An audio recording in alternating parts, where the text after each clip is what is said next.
На 2 дена од почетокот на пописот, од Државниот завод за статистика уверуваат дека се е подготвено да се спроведе најголемата статистичка операција, а можниот недостаток од попишувачи ДЗС ќе го решава со вработените од државните и локалните институции со договор на дело, според наредбата која ја издаде владата.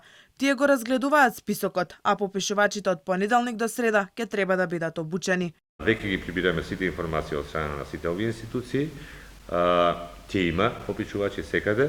За овие луѓе ќе биде организирана дополнителна обука од понеделник, вторник и среда, така да сите тие имаме доволно време, 26 дена, ќе бидат вклучени во процесот на попишување таму каде што треба, ако треба. Вакцинирани биле поголем број од попишувачите, но доколку граѓанин одбие да биде попишуван од невакциниран попишувач, ќе му пратат имунизиран, вели Симовски. Според него, техниката на рокада на попишувачите не била важна, туку конечно да се спроведе пописот.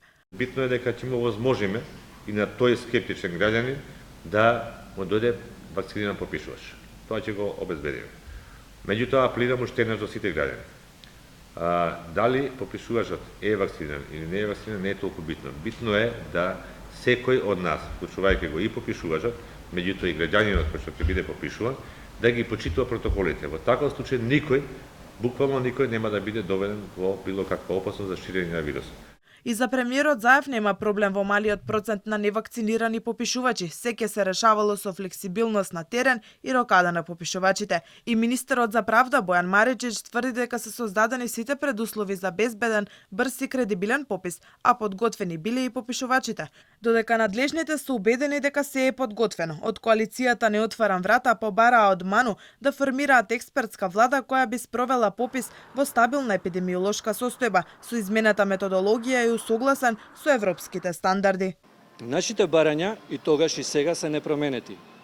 Стабилна епидемиолошка ситуација, попис со изменета методологија усогласен со европските стандарди и обработка на податоците со македонски софтвер од македонска фирма.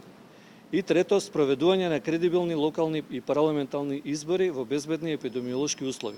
Од Националниот блок Не отварам врата претходно се заканија со бојкот на пописот и побараат претениците да го одложат. Пописот почнува во недела на 5 септември во 8 часот и ќе трае до крајот на месецов.